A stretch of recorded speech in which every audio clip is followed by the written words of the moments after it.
Your mechanic finished your car in 40 minutes, but your invoice says 3 hours. You paid for 3 hours. And when you asked why, he smiled and said that is just how long the job takes. He was lying, not because he is a bad person, but because the entire system he works inside was built to make sure you never ask that question in the first place. Today we go inside that system, and by the time this video ends, you will never walk into a repair shop the same way again. Most people believe mechanics charge by time. You bring your car in, they fix it, they count the hours, you pay for those hours. Simple, fair, honest, that is what most people believe.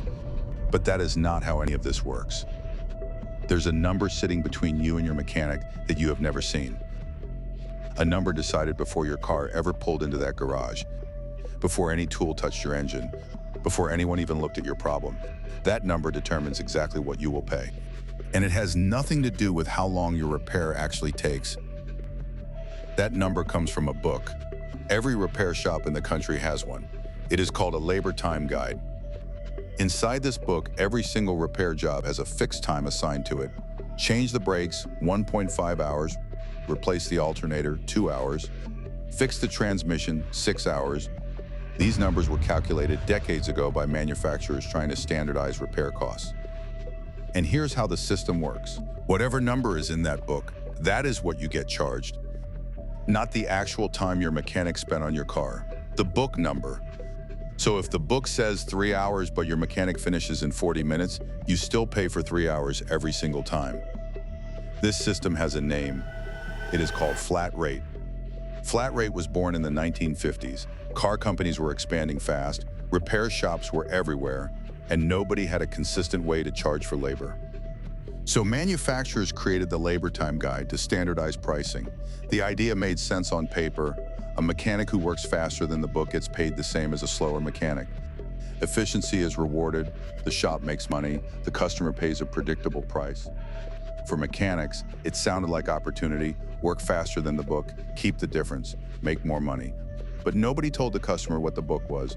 Nobody explained that the price on their invoice had been set before anyone touched their car. Nobody mentioned that the actual time spent on their repair was completely irrelevant to what they would pay. You walked in thinking you were paying for time. You were actually paying for a number written in a book by people who have never seen your car decades ago.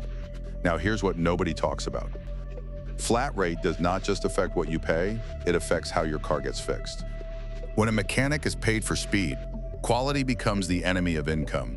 Think about that for a moment. A mechanic who takes extra time to do a job carefully makes less money that day. A mechanic who rushes through 3 jobs in the time the book allows makes significantly more. The system does not reward care, it rewards speed. And a mechanic having a slow week is not just frustrated. He is financially desperate.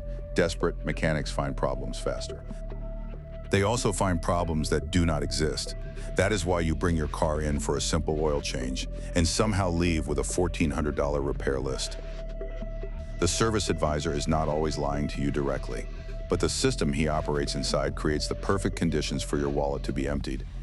Let me show you exactly how this plays out. A young man brings his car in for a brake job. The service advisor checks the labor time guide. Brake job, front and rear, 2.5 hours. The customer is told the job will take most of the day. He leaves his car, he goes to work. Meanwhile, the mechanic assigned to his car has already done this exact brake job 11 times this month. He finishes in 50 minutes, he moves immediately to the next car, then the next by 2 in the afternoon. He has completed 4 jobs. The book says those 4 jobs should have taken 9 hours combined. He did them in under 5. The shop bills every customer for the full book time. The young man comes back at 5 o'clock. He pays for 2.5 hours of labor. His mechanic spent 50 minutes on his car. Nobody lied to him directly. Nobody broke any law. The system simply worked exactly as it was designed to work. Here's something almost nobody knows. The labor time guide books, Mitchell, All Data, Chilton, the exact same bookshops used to bill you are available to consumers. Basic versions are accessible online for free.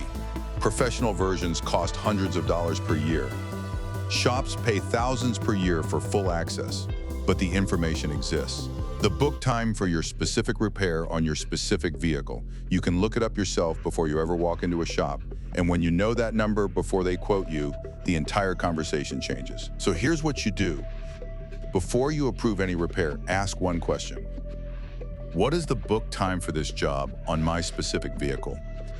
That question alone tells every person in that shop that you understand the system, and shops treat informed customers very differently from uninformed ones. Second, know which jobs have the biggest gap between book time and real time.